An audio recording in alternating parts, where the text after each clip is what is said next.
Hello viewers, welcome to Science TV 1 p.m. news with me Videlis Njoke,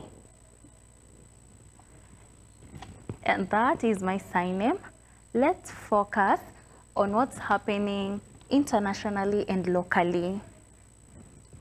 Nzoia Governor George Natembeya has hinted that he will be among the opposition politicians eyeing the presidency in the 2027 general election.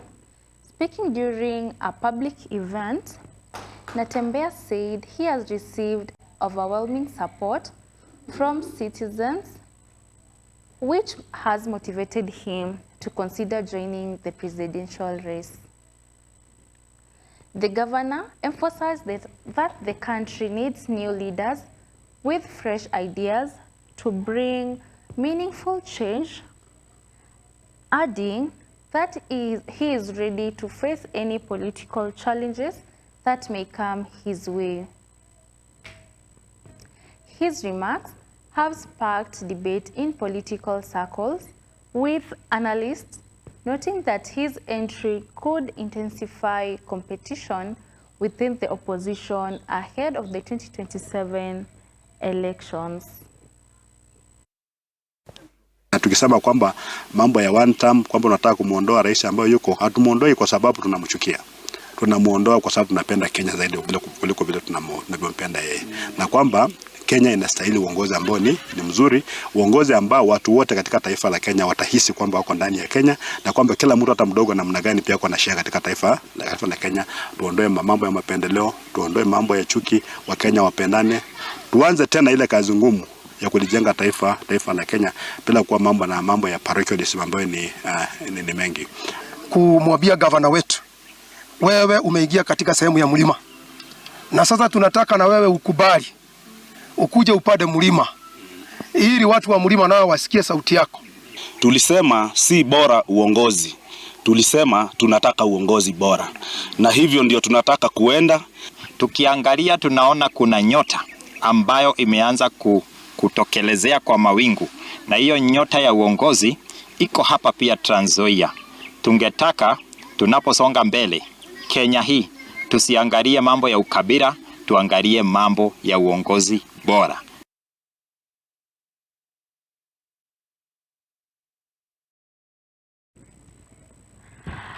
Natembeya is ready to become the opposition leader for presidency, and his team, we wish him all the best. And when he shares his agenda, we'll see how it goes. That aside, Kwale Governor Fatuma Achani has officially commissioned a borehole fitted with a desalination plant set up by the Masowat community organization in Kilibasi, Kinango sub-county. The initiative aims to provide clean and safe drinking water to residents who have long struggled with water scarcity.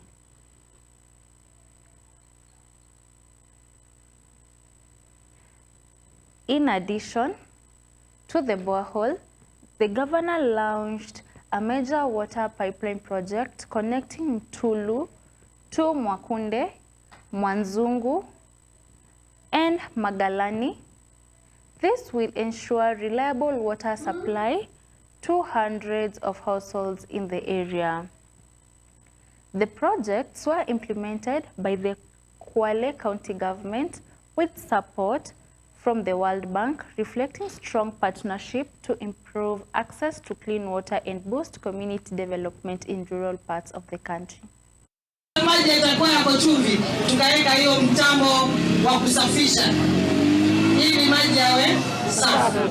Tumepata maji haya, lakini haitokuwa mwisho. Ule mradi wa ile bwawa ambalo tumechimba pale, baada ya kusafisha, tunatarajia yale maji tuweze kuyasambaza yaweze kufika pia Kilibasi. Tunataka hili janga la maji liweze kuisha kabisa.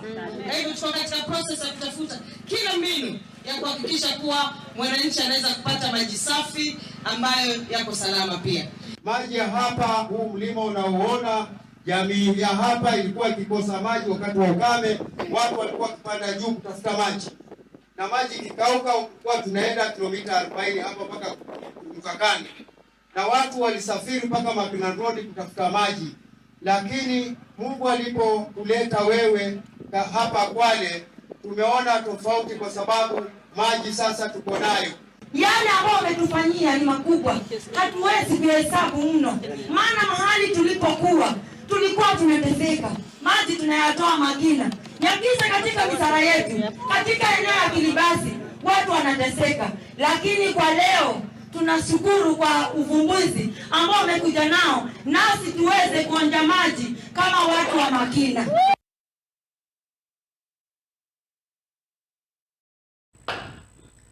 Congratulations to the Kwale County people.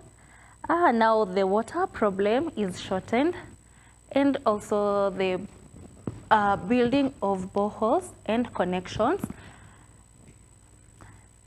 That is good development to Kwale County. On to our next news. Despite Kajiado East constituency hosting the official launch of the National Voter Registration exercise, only 53 new voters have registered so far. The low turnout has raised concerns among officials as the exercise continues. Speaking during a student election at Dawamo School in Isinya, IEBC officials expressed disappointment over the slow pace of registration. They urged young people to take advantage of the ongoing exercise to register as voters.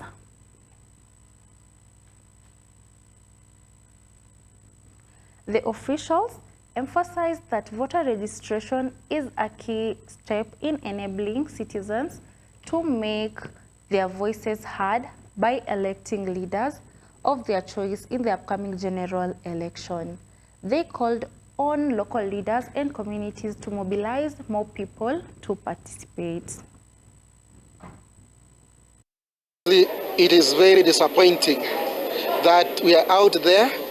We did announce right from 29th. You know, this is almost the second week, but these so-called Gen Zs who have been agitating to get votes in large numbers are not coming. Can you imagine, up to the second week now, we only have enlisted 53 voters. It is very disappointing that we go sit in the office from morning to evening and we only register 2 or 3 people in a day. What a shame is that? We are wasting government money. Hey youths, please register as voters in your counties. Please register. You don't have to travel to your village to register as a voter. You can register where you are. Please, we will complain about leadership. We want new leaders, but please, you need to register for that. Follow the rules and register if you want change. On to our other news. The Kenya National Union of Teachers has strongly opposed calls by junior secondary school teachers to manage themselves separately. The union said the teachers are being misled by their leaders and politicians with hidden interests.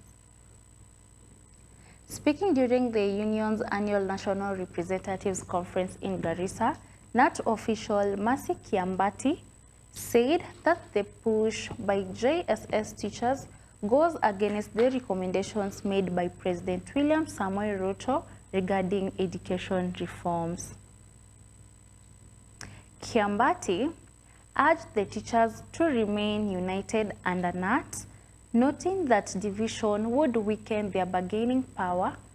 She further called on political leaders to keep off education matters and allow structured dialogue between teachers and the government.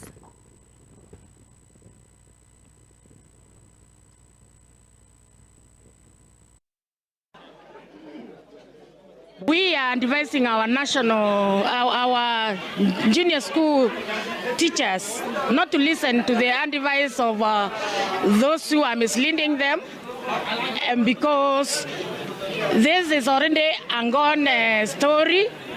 They are domiciled in primary school, and they have worked very well with the end teachers for the last 3 years. Their autonomy will not work, and we are condemning those who are inciting our junior school teachers. Let these young men and women who are junior in the profession not be misled. Actually, if you go to Kenyatta University or Nairobi University, you realize that there are lecturers, there are tutors, and there are professor associates who are teaching certificate courses, diploma courses, degree courses, higher national diploma courses, and some even doing PhD. And all of them don't brag around. All of them are just under one institution.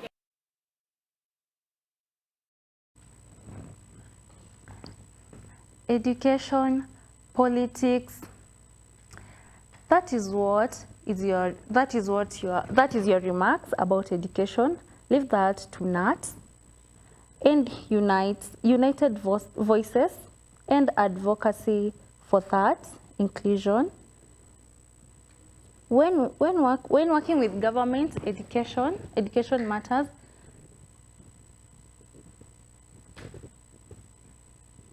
Hundreds of teachers and boda riders in Garissa have taken to the streets to protest the killing of a teacher at Nzoia Trading Center on the outskirts of the town. The demonstrators condemned the incident and called on security agencies to bring the attackers to justice and enhance safety in the area. The victim, identified as 27-year-old Hilary Ochieng, was a teacher at the Garissa Teachers Training College. Reports indicate he was stopped by a group of 3 young men while riding a motorbike before being stabbed in the chest. He was rushed to Garissa Referral Hospital but succumbed to his injuries while receiving treatment. Police have launched investigations as education stakeholders and residents demand swift action against the suspects.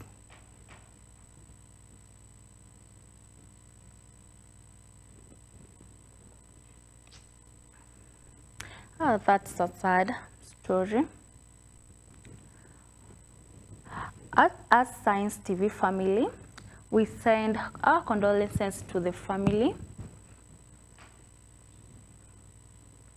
We hope justice will be served later. And the suspects will be taken to court because a person's life is very important.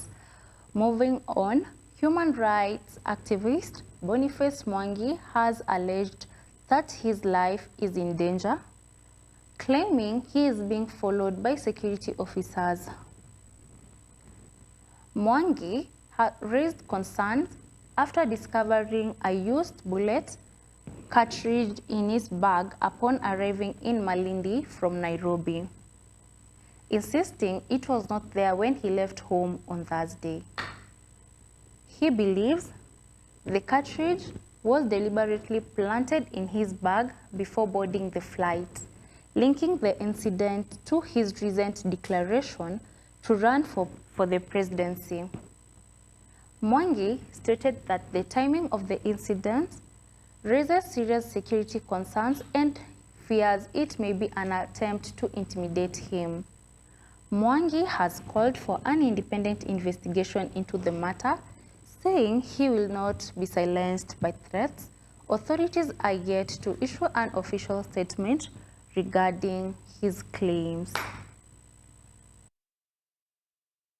This was put between the time I gave my tenant the bag and the time I got to Malindi, because I packed my own bag, I passed through the screening at JKIA. The first screening, there was a scanner, and the second there was a scanner, and I did not have this in my bag. It is clear that my life is in danger, and has been for quite some time now. The attempts to intimidate me are brazen and far more direct. I appear to have been singled out for harassment since no other Kenyan in recent times has experienced so many arrests, targeted character assassination, and physical attacks as I have. This regime can arrest me, plant evidence, try and intimidate me all they want, but they cannot stop an idea whose time has come. Those in power are using all forms of harassment, including cross-border repression, to try and silence the critics who are speaking boldly.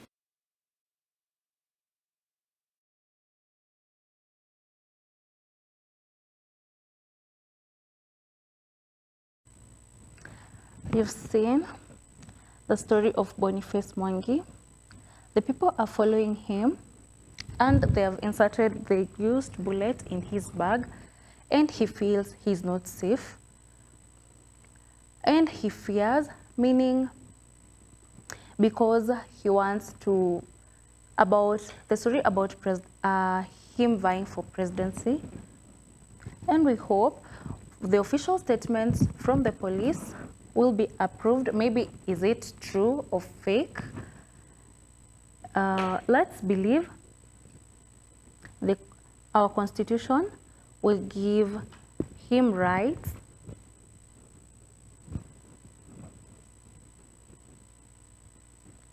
That's all we had for you. We're having a short commercial break and we'll be back with sports news with Ben Werangai. Have a good bye.